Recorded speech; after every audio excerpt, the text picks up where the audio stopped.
of Inside Press Box or Press Box Live. I'm Stan the Fan Charles of Press Box and PressBoxOnline.com. With us, as always, is the old left-hander, Ross Grimsley, who's saluting you. And the editor, managing editor of Press Box and PressBoxOnline.com, Luke Jackson. We are brought to you by the Costas Inn, now with two great locations.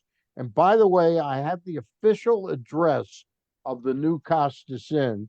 It is technically 2200 York Road. For those of you who don't know exactly where the OTB is at Timonium, it's listed as 2200 York Road, but you can get into it via Timonium Road. And the same great food. Only difference, no steamed crabs, are open for lunch and dinner at the new Costas Inn, and we'll talk about it more halfway through the show. Welcome in. We've got the old left-hander, and we got Luke Jackson. And here we go. Orioles, despite an 0-4 start in his managerial career, Tony Massolino since then has gone 15-8. Is he a difference maker, Ross Grimsley? Is he a difference maker? Well, it all depends on how your players play for you. And obviously, he said some things at the very beginning. He was going to be honest. He was going to talk to guys and tell them what he thought they needed to do and what have you. And that's really a big thing. And it sounds like that they're in his corner as they were in Hyde's corner. But you come out, you do some things, and it's a different voice with basically the same message, maybe in a different manner. But they're playing. I mean, 9-4 in June, 14-6 the last 20 games. They have at one point they were 16 games down, and now they're 12 down. So that is that's really they're now 10 down, right? Luke. No, well, they're 30 and 40. They're 10 games under 500. Yep. But they were 16 games back. Oh, okay. I'm sorry. Okay. And they lowered that to 14, and now it's down to 12. So, and they're 6.5 in the behind the wild card. Yep. So that's saying something. So I mean, little baby steps here, and it seems like every time we have the show, and they got this series coming up with whoever. This is a big series, and they're playing the Yankees and Tampa Bay. Tampa Bay's on fire. Yep. And again, they beat the teams they're supposed to beat. That they play well, beat the teams that they're supposed to beat. Now they're going to start playing some tougher competition, some better teams, and if they can hold their own, and hopefully with Povich going down there with a bad hip, they're going to need a starting pitching, and it's going to be interesting what Elias and the front office does and where they think they can go from here on out. But they show some life against these better, Tampa Bay, New York, Texas, and then they play Texas again, and Atlanta, who they should beat up pretty good. But it'll be interesting, and it's like I said, it's something that they can build off of, and they certainly have done it in the past so far. Luke, I used the question. The way I phrased it was: is he a difference maker, or is he just lucky that he gets Kowser, Westburg, Sanchez, and he suddenly gets the version of Charlie Morton that can get his curveball over where he wants it? And he also has a full-time closer now. Yes. So I think, and he's got Kittredge back, who is a valuable arm out there. Yeah, I mean, he's a $10 million setup man, right? Yeah. So I think he has a much more representative club health-wise. That certainly helps. And I think you'll see more offensive efforts in the future, like we did Wednesday against the Tigers and yesterday against the Angels, where they scored 10 runs against the Tigers, 11 runs against the Angels. They have the offensive talent healthy to do that. So, yeah, I think mostly it's that, well, number one, they weren't as bad as they were playing. Right. They at one point they were like 18 games under 500. They weren't that bad. Like, I think at that point they were on pace to win in like the low to mid 50s. Like, that wouldn't have even been on their preseason prediction bell curve. Like that just wasn't going to happen. They were going to play better. And so I think that's just like the natural order of some things, but also they're healthier now. And I think that's a big part of it.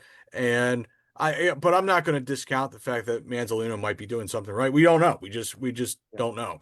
Clearly, it was a shame how Brandon's tenure ended, but he was clearly out of answers. He was clearly out of buttons to push. No question about it. Ross, something like yesterday, where at the last minute, I mean, when I went to bed Saturday night or late Saturday night, it was Cade Povich was going to start yesterday's game. Then I wake up and it's Blewett, or however you pronounce it, is going to start the game, and Cade's going to be the bulk guy. Is that Was that a Mansolino decision in your opinion, or Yeah. is that coming from above? I I thought it imagine, was I thought it was a creative way to use Povich right now. Long term, I think he's got a chance to be a solid starter, but right now he does struggle getting through a lineup a couple times. I think it's something that possibly came from higher up. But that's the first time he's ever pitched out of the bullpen. So Yeah, that's a whole new thing now for him. And that's trying to learn at the big league level is hard enough. And then being put into a position where that you do that now it's even more. What do I do? How do I go about warming up? When am I going in? I mean, it can be tough if you've never done it before, but I think that's something that probably came from higher up. yeah, it seems that way. Luke, one of the things, and I think you and I both saw him a couple times in the minor leagues, and we love the minor league version of Kobe Mayo. Mhm. The major league version of Kobe Mayo last year and the first time up this year was pretty miserable. And I'm not saying immediately upon his return he was better, but it seems like it's been coming. He's gotten better at bats. He's gotten a taste of what the big leagues is like, and he's not in awe of it right now. And suddenly we're seeing some balls hit with that 100-mile-an-hour Yeah. exit velocity. I think once he hits one home run, they're going to come. I think he could be a real X factor from this point forward. Well, let's tackle a couple things there. Yeah, They really need him to develop somewhat quickly because they're going to need a lot of resources. They're going to have to dedicate a lot of resources this offseason to overhaul their rotation. So they need other answers to step up for their lineup. Kobe Mayo is inexpensive. inexpensive solutions for their lineup. Kobe Mayo is one. Heston Kjerstad is one. Obviously, that didn't work out this year. Not saying that a 6 weeks trip to Norfolk and come back, he can't look better. Right. I do believe that Kobe looks more comfortable this time around. He still has a little bit of the Jackson Holiday thing from last year, where it seems like he's down 0-2 in the count in the on deck circle. That'll, as he matures, that will wear off and he'll get into some better counts. But the biggest thing that you mentioned there is that we're starting to see the hard hit balls that we saw in the minor leagues. And I think this weekend, and he had some favorable matchups. Kikuchi was a pretty favorable matchup for him. And so I think he'll continue to see a lot of lefties. And that's how teams like to ease young players into major league action, give them the platoon advantage. And so I don't know how much he'll play down in Tampa just because the Rays are sending out 4 right-handed starters, I believe. So Right. maybe he gets a couple starts. We'll see. But yeah, I love the way the ball's coming off his bat in the past week or so. That's great. This injury to Cade Povich, Ross alluded to, they're going to need a starter here. Mhm. Ross, they've gotten one good start for Kyle Stowers and Connor Norby from Rogers. And I'm wondering if it might not be Rogers' turn come, say, Wednesday or Thursday this week against Tampa. What do you think? Luke checked on it, and I think he last pitched on June the 12th. Mhm. So it would, what's today? Today, the Today's 16th. the 16th.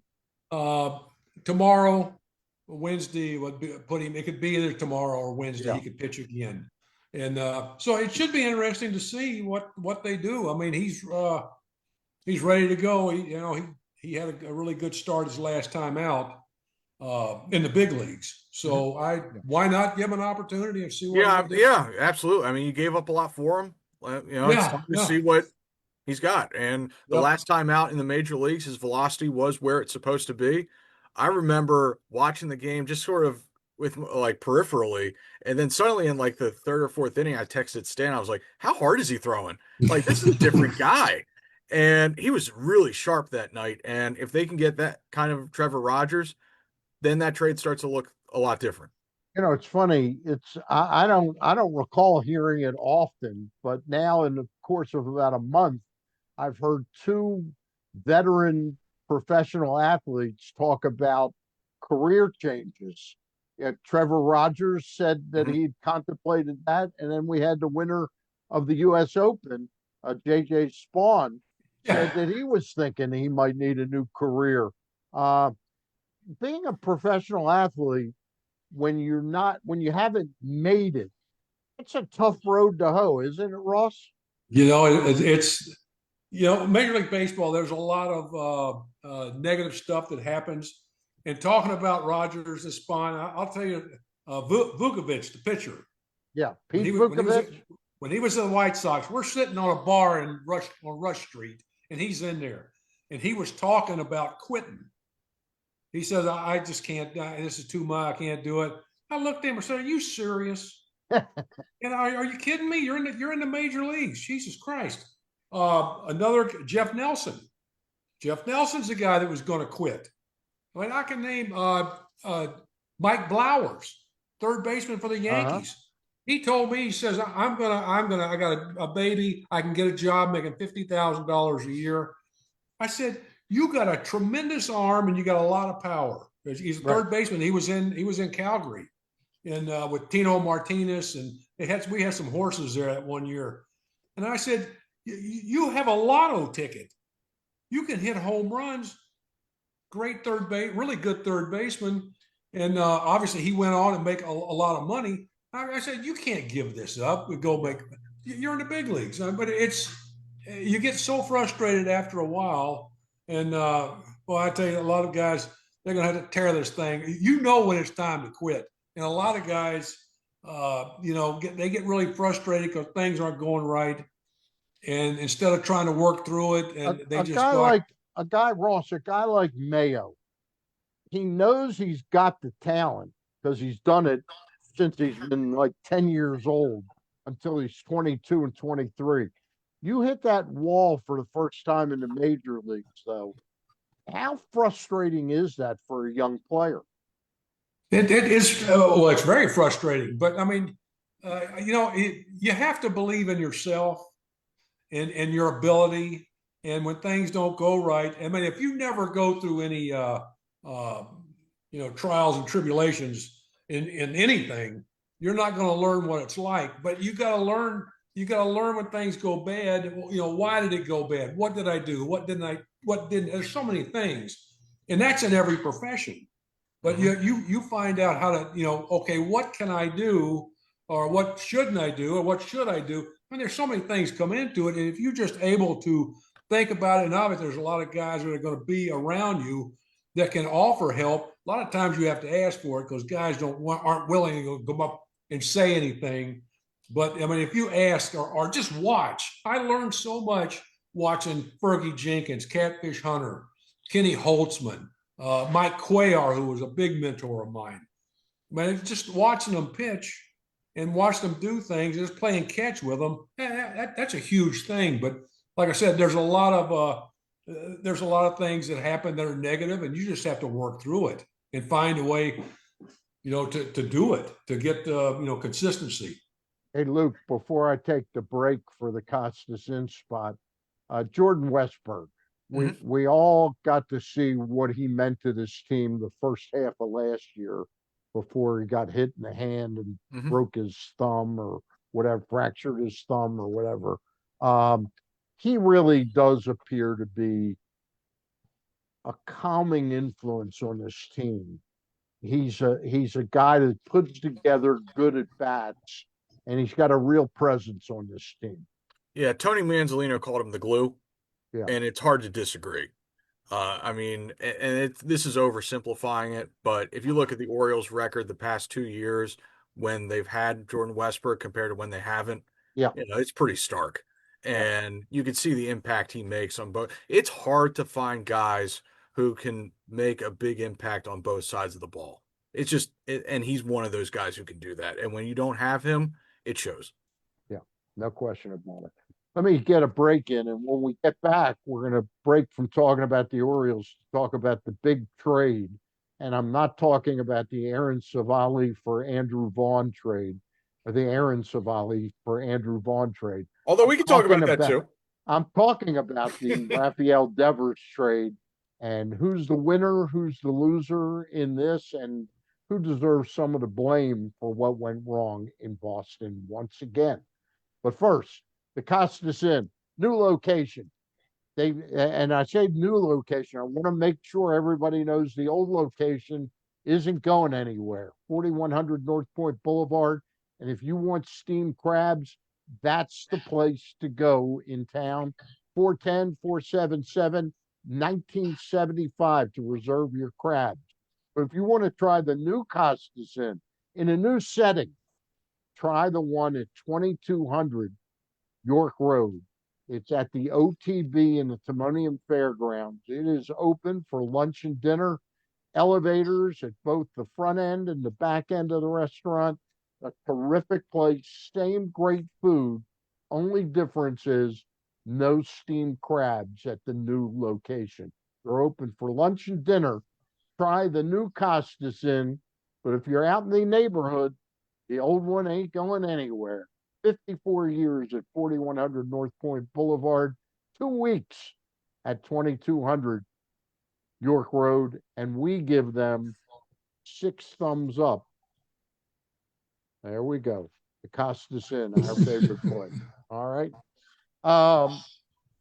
Guys, this trade came sort of out of nowhere yesterday. I wrote about it on PressBoxOnline.com. Luke suggested I write about it, and it came pretty easily for me because I think this was a botch job by a young, inexperienced general manager who is allowed to run the baseball operations of the Boston Red Sox. And I don't think there was enough oversight when the team decided to pursue Alex Bregman. And the great irony is they get Bregman on his 3-year contract. They end up losing a player they had a 10-year contract on. And now they're not getting Bregman playing because he's hurt. And they ticked off Devers. And I'm never a guy that just blindly backs up players. But I can see how I think they misjudged how this was going to really miff and play with Rafael Devers' head. Start with Ross. Ross, your thoughts? Yeah, I was kind of surprised, but I know it seems like the tension that was building with him not wanting to go to first base and playing third is something that the organization wanted. But yeah, I mean, I think everybody was kind of taken back by the move. You get rid of a 10-year contract, $330 million. Maybe you can, and how much money did they send along to the Giants? I know they're not sending along a penny. Not a For penny. the Giants, Luke, this is the big free agent they've wanted to buy the last 4 or 5 years. I will say that the Red Sox are taking on that bad Jordan Hicks contract. It's not a horrible contract, but they signed him with the idea that he would start. Didn't work out. Now they have an expensive setup man, basically. But anyway, the Giants have been trying to get a big, sign a big bat, for years. And now with you got Posey running some of the show out there. Smart guy, smart baseball man. And this is something that is going to be big for them. And they got the cash. That's not a problem. They got a lot of money. They got a ton of money, and this is just gonna, like we said earlier, he hits that first home run in McCovey Cove, the people are going to go nuts out there. So, Oh, you hey, bet. more power to the Giants, you know. Luke, do you agree with my assessment that Devers acted like a horse's ass? Right. But why do you take the chance of creating a horse's ass when all you had to do to say to Bregman, Devers is not a butcher at third base. He's an adequate third baseman. Bregman could have gone to first base. You wouldn't have heard Pete out of it, and Devers would be there. Yeah, and it smacked of the club not knowing their own player. Yeah, Because I mean, now Craig Breslow hasn't known Rafael Devers since he was 16 years old, but I'm sure there are a lot of people in that organization right. who have been there for the whole thing, who should have been able to express that, this might not go as well as you think. And it just seemed like in that whole process that Craig Breslow or Alex Cora or both of them figured that this would blow over, that he would get over it, and Yeah. he would be fine DHing. And if something came up, maybe he could play first. Well, something did come up, and he didn't want to change positions a second time. I think both sides can be wrong. And they turned him into a bad guy. We can all agree Right. that a player should do for the team what he should do. But you got a guy that you invested $313 million in, and you choose him to piss off. It makes Right. no sense to me. Right. And he's still performing at a high level. Yeah. You mentioned that the last 2 or 3 weeks he has slumped a little bit, and the first week or so of the season wasn't great for him. I think he struck out in 15 of his first 23 plate appearances after missing most of spring training. But otherwise, he's been mashing. And he, as Ross mentioned, he gives the Giants exactly what they need. Because, I mean, Aaron Judge would have been a transformational piece for the Giants. I don't know how close he was ever to leaving the Yankees, but the Giants took a big swing, missed, and they took a big swing at Carlos Correa, and thankfully for the Giants, they missed on that one. Yeah. And as you mentioned, Ross, his swing just seems perfect for McCovey Cove, right? Oh, yeah. No, I mean, hey, and the Giants, you look at their lineup, it's not a great lineup. I think they're like 9th or 10th in the National League in runs scored. They needed a big bat, and they got it. I mean, this is exactly what that lineup needs. I'll be interested to see if he plays any first base. They obviously don't need him to play third because they have Matt Chapman, who's a Gold Glove caliber third baseman. But is he mostly going to DH? Will he play some first? I don't know. I'll bet he happily plays from first base. I Bob believe, Melvin. Stan, if I'm not mistaken, Lamont Wade was their first baseman to start the year. They just got rid of him. They DFA'd him. I don't know who's been playing first base the last 2 or 3 weeks. I think I think it may have been Flores. Okay, Wilmer that Flores. makes sense. So, but they badly needed a bat. They get it. And in the micro for the Giants, they see a Dodgers team that's a little beat up. I don't know how many pitchers the Dodgers have on the IL right now. A lot. Yeah. They see an Arizona team that's beat up. And as such, they see a division that can be won, that's there to be won. But they need a big bat. They got a big bat, and they do it well before the deadline, so they get 6 more weeks of production out of Rafi Devers. That's a pretty good deal. Yeah. And to me, it's a big bet on the contract by both sides, because obviously the Red Sox didn't think that Rafi would be worth the contract over the long haul, and the Giants were comfortable making that bet. I don't think the contract's all that bad, considering that Soto just signed for 15 and $765, and Tucker's probably going to get 500 million. Yeah, and Vlad just signed for, I think, 14 and 500. Devers was, I believe, 8 and 250. I think that's what's left beyond this year. That's not unreasonable for the market, considering that he's been an elite left-handed hitter for years and should continue to be so for the next several years. I don't know. I think it makes a lot of sense for the Giants, and I'm curious to see where the Red Sox go from here. Hey, Ross. One of the things I will say about this, I don't know Devers. I haven't heard anything about him other than sometimes he doesn't bust his ass down the line and what have you. And I talked about this earlier. Players might have went in and said something. I know with the Orioles, when Reggie was here, Peters asked one of the players, do we need Reggie? And the player said, no, we don't need him. Now, you take that. I don't know anything about Devers, but, I mean, for him to go to first base, for me, it ain't a big deal. Right. I mean, just go to first base. I mean, what, You probably Bregman- will now. They butchered, the Red Sox butchered this. They Right.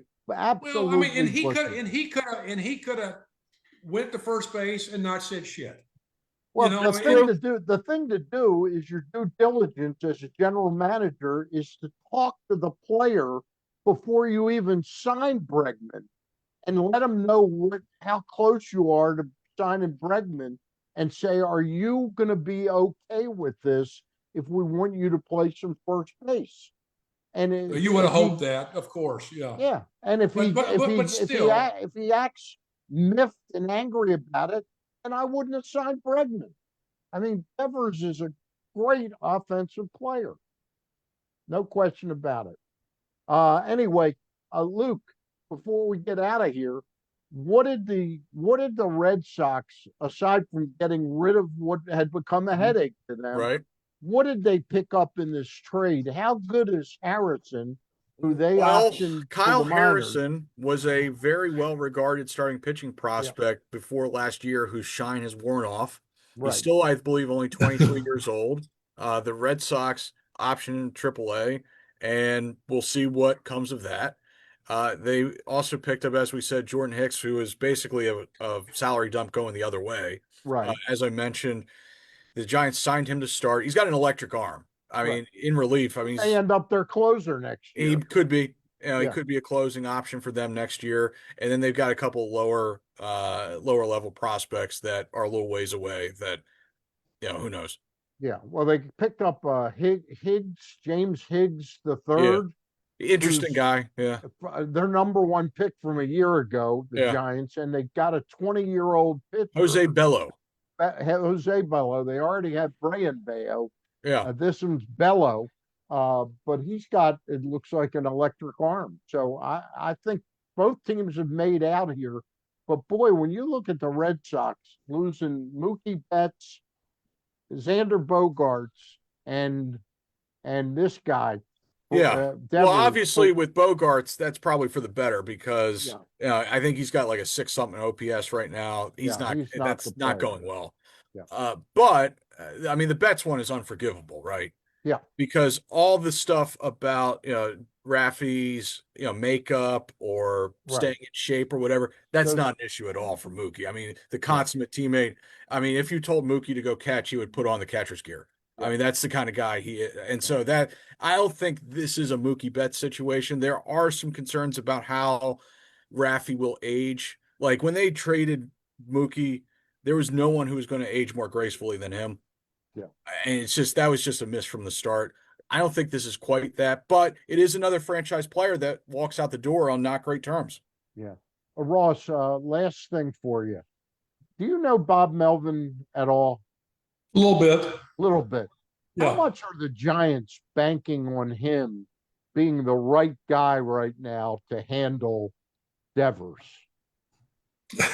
Well, he's got some experience, so hopefully, he's been around for a while and had some guys. So hopefully, and you got Buster Posey out there as well. Yeah, I think that's a huge factor here. Really, you got some people that know the game and have been through some some things.